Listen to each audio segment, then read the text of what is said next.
From Kushil to Kashyyyk, nerds like a lot of things, but there's something they love above all else, and that is correcting people. This is, actually. Joining us on today's episode, we have John Gutierrez. Temba, his arms wide. We have Markeia McCarty. Shaka when the walls fell. And we have Ryan Creamer. Hello! I can see the panic in Ryan's eyes. It's like, shit, they all know they all know what they're talking about. I had no concept of it. Great. They're all on the same page, and I'm not. I gotta third beat this shit, and no one's telling me what's going on. Yeah. Well, thank you so much for joining me today. Got a fun episode lined up for you. Lots of all kinds of annoying statements for you to correct. In fact, Goots, you've played before, but we have two new players here. So the rules are very simple if you are just joining us for the first time. I have here a stack of statements. These are incorrect statements about the things that you know and love, or perhaps in Ryan's case, maybe you're just learning about right now. Wonderful. It's up for you to buzz in and correct me. Your corrections must be preceded with the phrase, actually, and you can interrupt me at any point. All right, here's our first statement. Buzzers at the ready. A Link to the Past is the first game in the Zelda series where chickens make an appearance. It also established that attacking them enough will cause a swarm of angry chickens to appear and assault you, something that also happens in almost every Zelda game where chickens appear. Oh, actually, it does not happen in Link's Awakening. You can keep on hitting that chicken and it never attacks you. This is a fact. This is a fact. We do say almost every Zelda game, because that's not what we were aiming for. But I love that you caught that, because like we were even debating beforehand. It's like, how much of a big deal do we want to make about the fact that it's almost every and not? So I like that you caught that. We did try to construct the statement such that that is not what we're correcting here. I was really surprised at that chicken. It kept on taking those hits. I was like... I like that you still tried to do it, where it's like, I know every other Zelda game. This has ended poorly, but I'm going to just keep wailing on this bird. What's up? Is it, actually, they're not chickens, they're cuckoos? That's correct. Oh, that's what we're going for. Come on, for real? That gives you a little taste of the pedantry and okay. That's how we're going to be. Okay, fine. They are cuckoos, not chickens. Even though they're very chicken-like birds, they are explicitly called cuckoos. I am the smartest man in the world. And Breath of the Wild even seems to imply that both chickens and cuckoos exist in this this world. Oh, well, just in the way like the dishes are called, things like that. So yes, they are in fact cuckoos. Well, that point will go to Ryan. Woo. Let's go. This next statement is about the Aquaman movie. So I hope you all watched the Aquaman movie. Okay.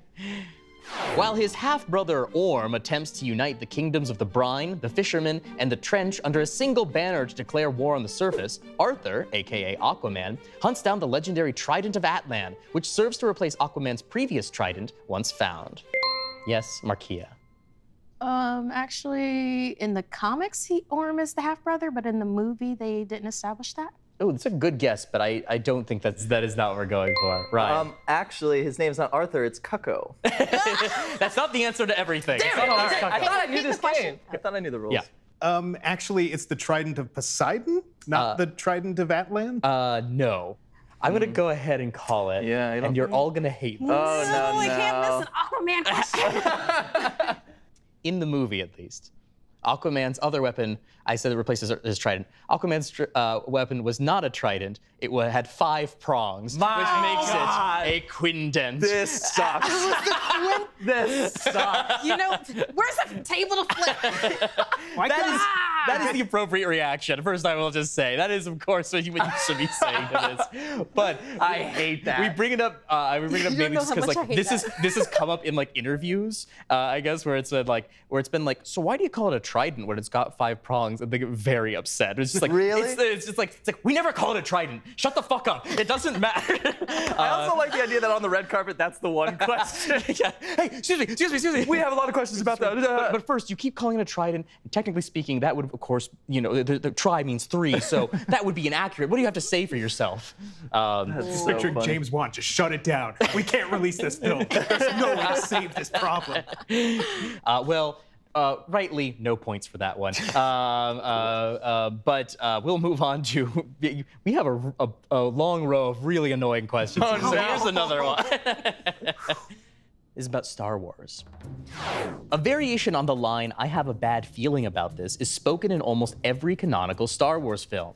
It is spoken by Obi-Wan, Anakin, Han Solo, K2SO, Luke, Leia, and C-3PO. The only exceptions to this are Solo, A Star Wars Story, which deliberately parodies the line with Han saying, "I have a really good feeling about this," and The Last Jedi, which doesn't contain the line at all.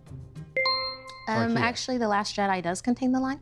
It does. Do you know who says it? I'm going to say, actually, it was Fenn. That's incorrect, but I will give you the point unless either Goots or Ryan can tell me who says it. They're just gonna name characters. They're gonna now. guess, You yeah. realize this? Which might be Why onto did you do something. this to me, Which Travis? is, you know, it's like, hey, if you know it off the bat, otherwise you're just opening yourself up to some guesses. But let's see, Ryan. Now, no one but Han Solo knows this, but Chewbacca said it. That is incorrect. Ah, very good. Well, you don't know for sure because you don't understand it. I speak Wookiee, sir. Goots, you got a guess? I'll go with Leia. That is incorrect. Markeia, that point will go to you. Because my next guess was the Porg. The thing is, these guesses of like Chewbacca and the Porg, they're not that far off. Cool. The character who says, "I've got a bad feeling about this."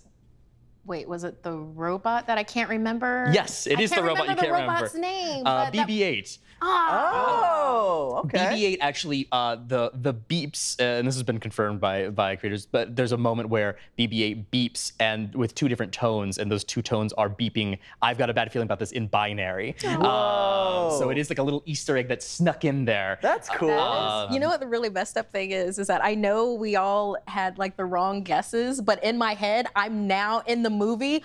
All of these characters are saying I have a bad feeling.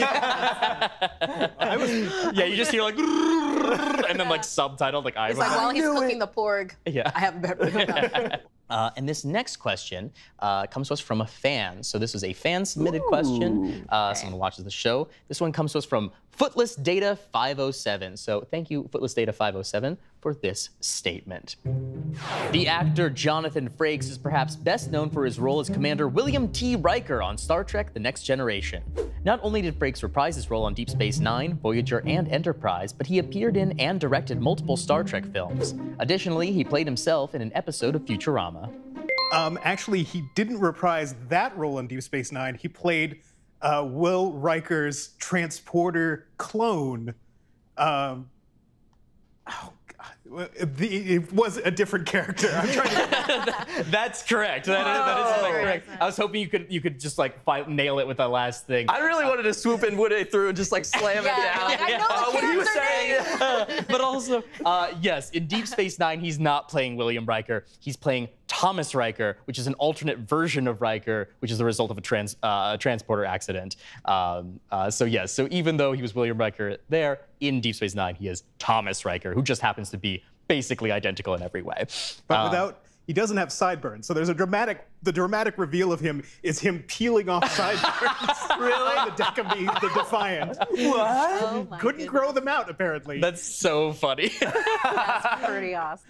We are so alike and yet so very different. It's so funny to be like, I had a really bad transporter accident. It's like, is this the only thing that happened to you, man? It's like, I'm comfortable now. Yeah. Well, that point will go to Goots. This will bring us to our first shiny question of the game. Shiny questions are like shiny Pokemon in that they're worth the same amount of points. They're just a little bit different and a little bit rarer. So no actuallys for this particular one unless you want to just keep doing it to stay in the habit so you don't forget. This is a game that we're calling Once More Without Feeling. So what's going to happen here is I am going to read the lyrics to a song with as little melody or rhythm as I can.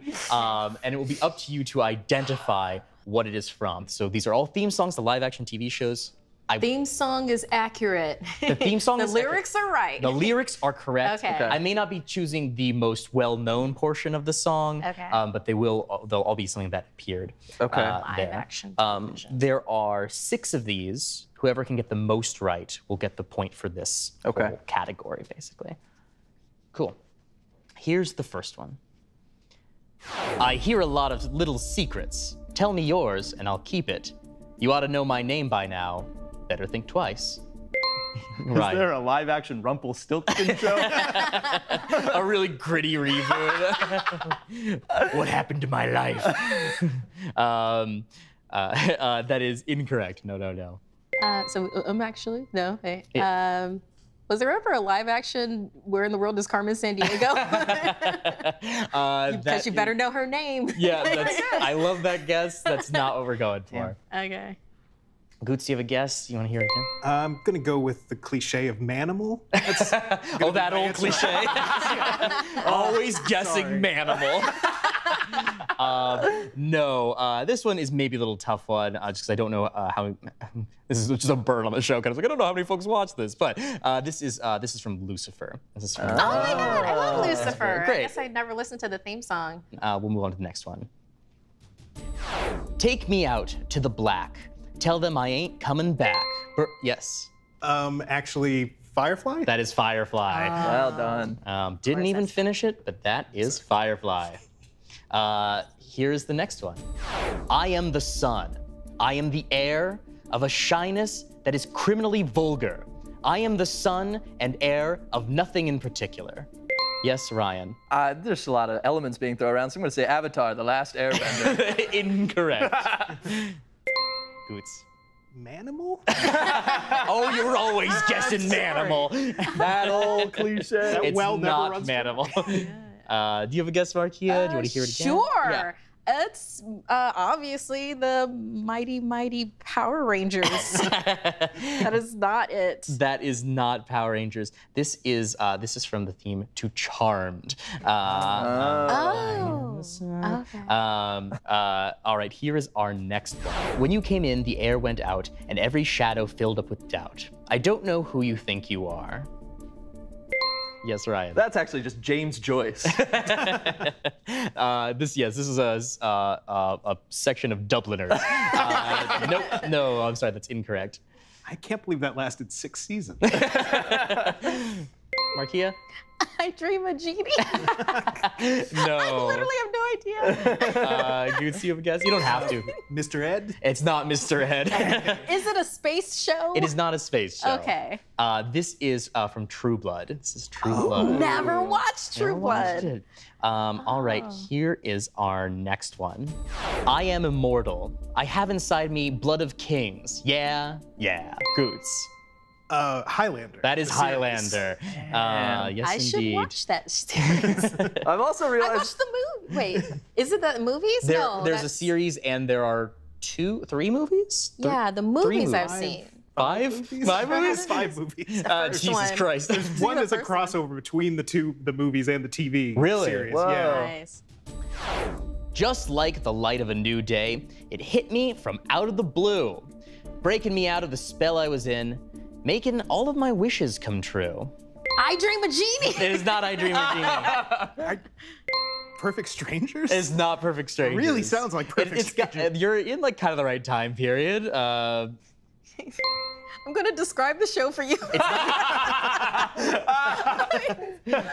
Okay.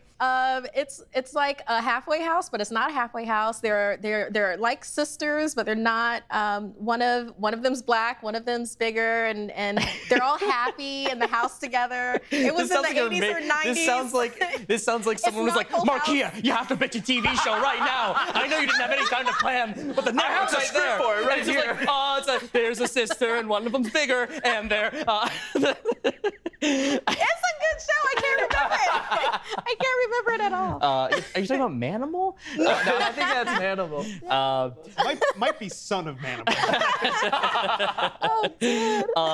Well, I'm gonna say no one got this one then, which hurts me because this is one of the greatest theme songs no. ever. Okay. If I were to continue the lyrics from this point, the lyrics would be, "Believe it or not, I'm walking on air. okay. I never believe thought it I or could feel so free."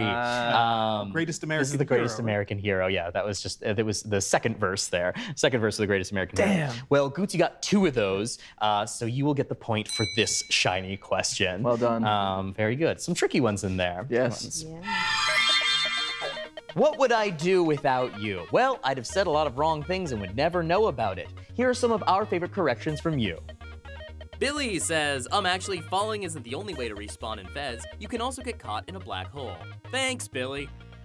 Papa Emeritus III says, actually, Gone, as appearing in Tekken 3, is actually from a manga. He does have his own video game, but it is not technically correct to say he is from his own game.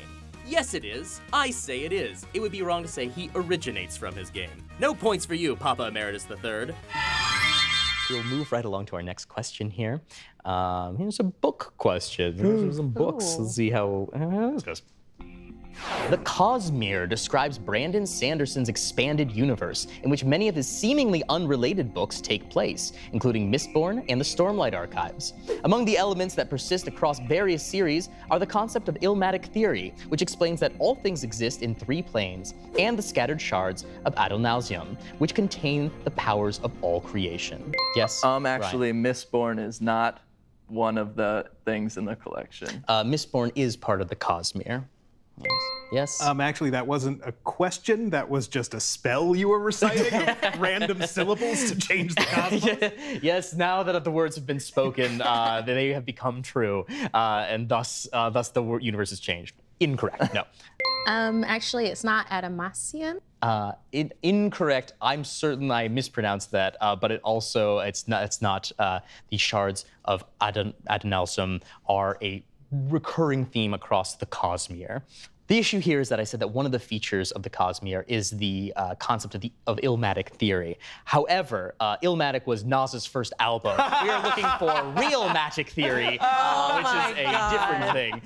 Even though it sounds very similar, These are like 2 different parts of my brain. I can't believe they didn't come together. So funny. I don't feel bad about missing the Brandon Sanderson question, but the Nas question, I feel bad about. Damn. I will say well done with that question. That's very fun. Well, that statement. Well done with that one. That's cool. Fall is busy, but HelloFresh recipes save you time that you'd otherwise spend meal planning, shopping, and shopping so you can get back to what matters. And it won't just save you time, HelloFresh will save you money. HelloFresh is over 30% less expensive than shopping at the grocery store. And with pre-portioned ingredients, you can be sure you're not spending money on food that's just gonna wind up in the trash. It's exactly as much as you need. It's not one giant onion. If you wanna mix things up, change things up a little bit, it's a snap. HelloFresh offers the flexibility you need to easily customize your order on the app within minutes. Change your delivery date, your meal preferences, your plan size, or skip a week if you feel like it. Maybe you bought one giant onion and you're like, whoa, that's gonna cover me for the whole week because I bought that one big onion. Maybe you need to skip a HelloFresh delivery because you're gonna be so full of the one giant onion you bought. My favorite thing about HelloFresh is avoiding the decisions. If I can go a day without ever making a decision, that's just like a vacation. HelloFresh will give you the food you need, so you never have to make a decision. You don't need to worry about making a bad one, like buying one big onion or something, which lots of people do. Go to HelloFresh.com/actually14 and use the code actually14, and you'll get 14 free meals plus free shipping. That's right, 14 free meals and free shipping just by going to HelloFresh.com/actually14 and using the code actually14. HelloFresh, America's #1 meal kit. Our next question is about the X-Files. In the X-Files episode Fearful Symmetry, Mulder and Scully go to a sign language speaking gorilla named Sophie to help solve a mystery involving zoo animals being impregnated through alien abductions and a road worker who was killed by a gray alien weapon.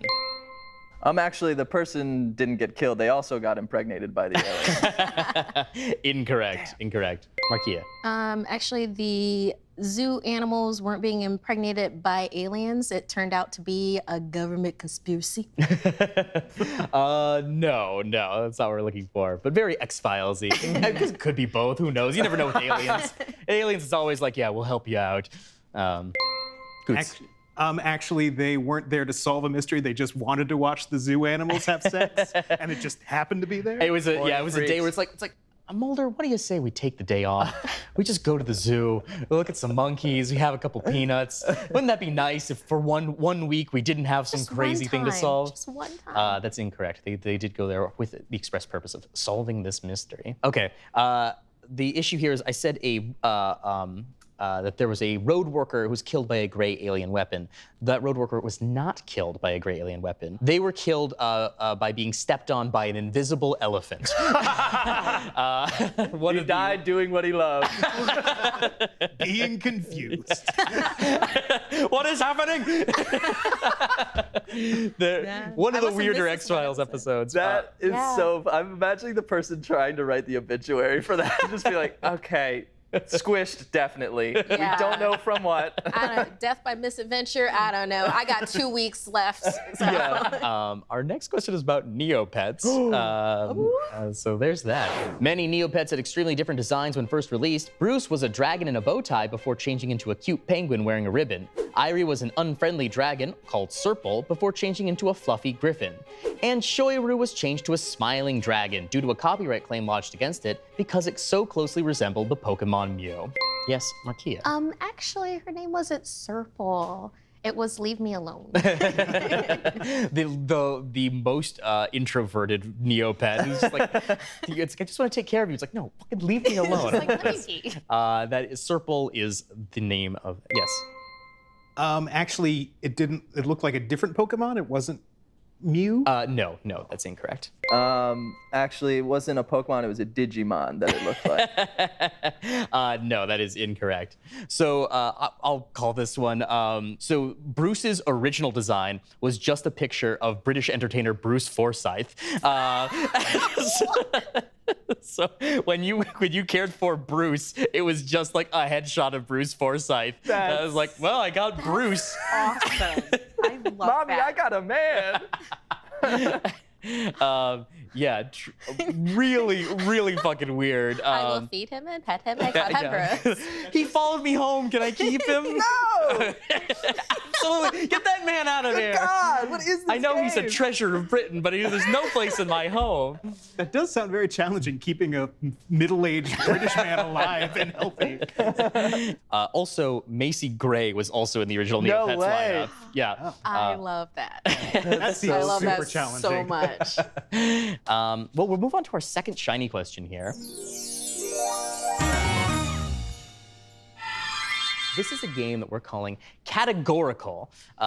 This is fairly simple, a little bit like, I think there's an improv game that's a little bit like this, but basically I'm going to give you a category, and we're just gonna kind of go down the line, and this is gonna move, the idea is to move this pretty quickly. So I'm gonna give you a category and ask you to name something that fits that category. If you say something that doesn't fit it, if you repeat something that someone already said, or if you hesitate for more than like 3 seconds, you're gonna be out, and we'll keep going till there's only one left. Okay. Does that make sense? Yeah. So the category that we are giving you here is Stephen King novels. Okay. Stephen King novels. All right, I'll give you 3 Yike. seconds here to like lodge one in your brain. Yike. And begin. Thinner.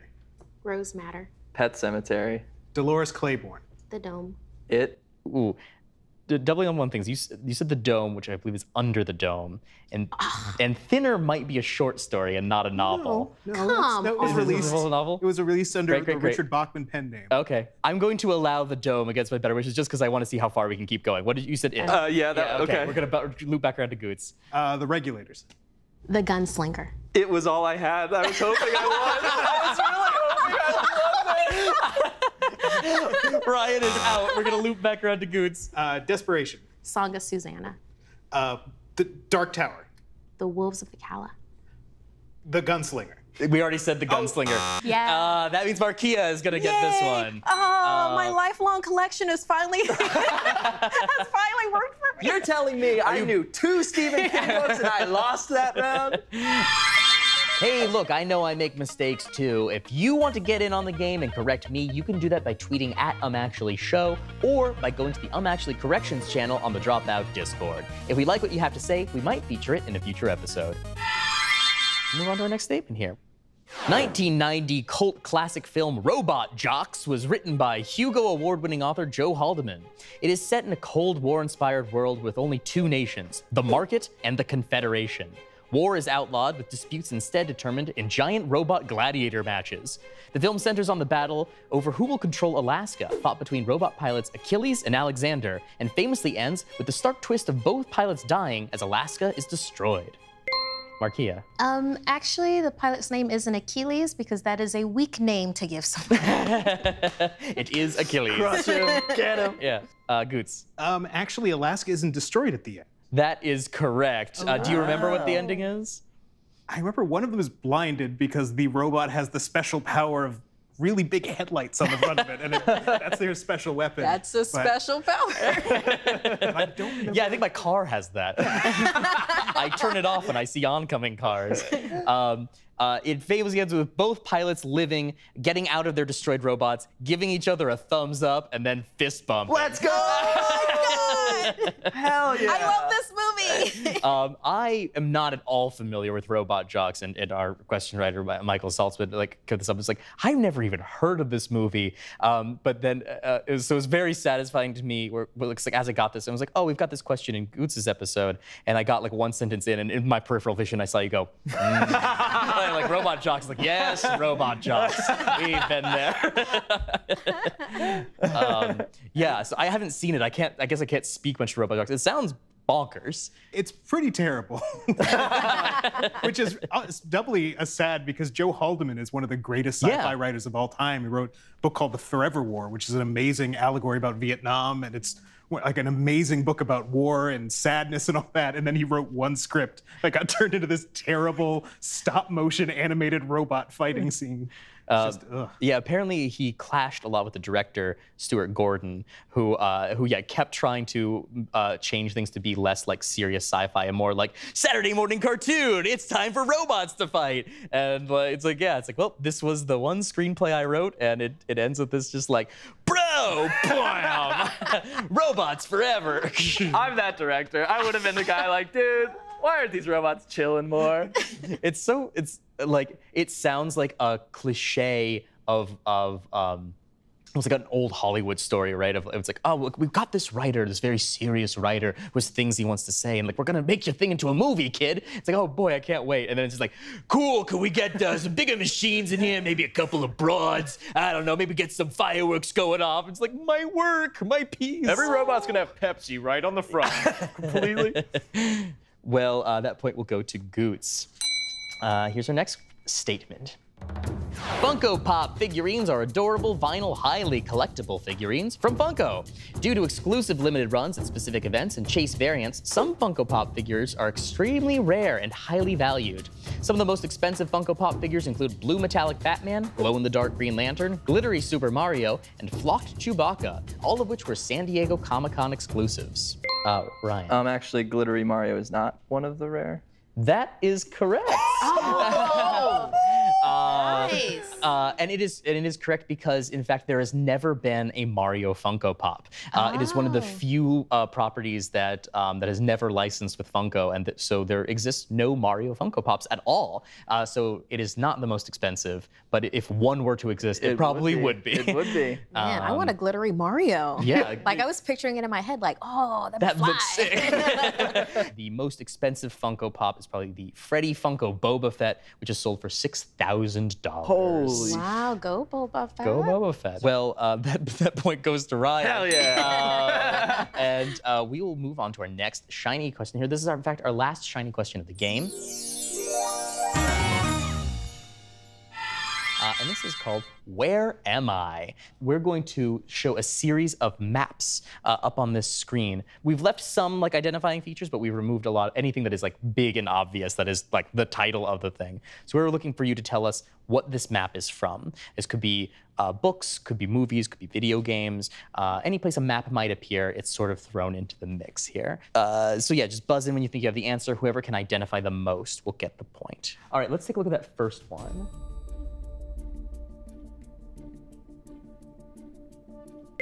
Goots. This is Final Fantasy. Can you be specific? 5? No, it's not 5. Markeia. 7. It's not 7. Ooh, it's my time to shine, baby. I know it's a number. This is Final Fantasy 4. No. This is Final Fantasy 10 or Spira. Let's take a look at that next one.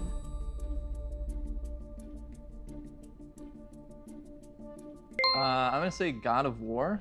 No, this is not God of War. Markeia. I'm gonna say Harry Potter. It's not Harry Potter.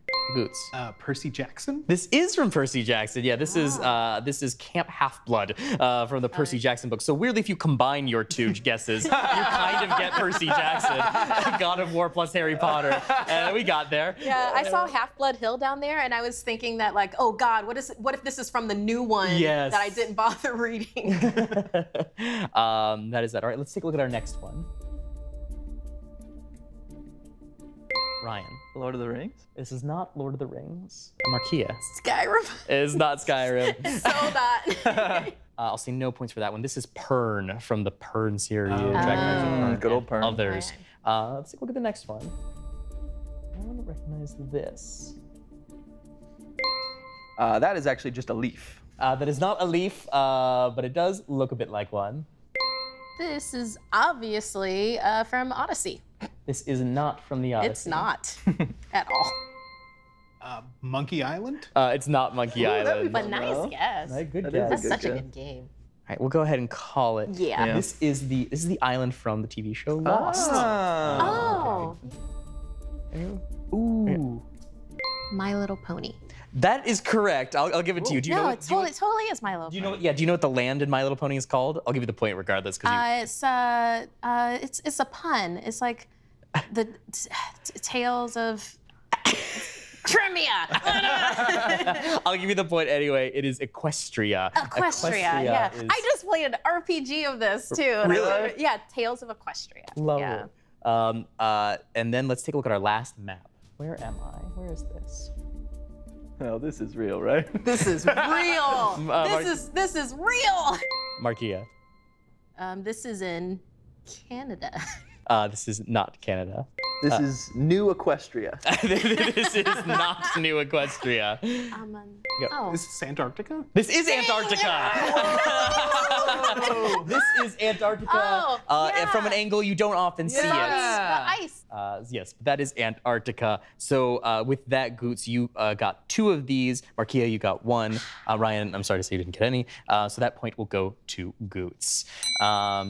We have one more question, which as always concerns real life skills. So this is perhaps the most important question, even though it's still only worth 1 point. Here we go. To be president of the United States, you have to be a natural-born citizen, at least 35 years old, and have been a resident of the country for the last 14 years.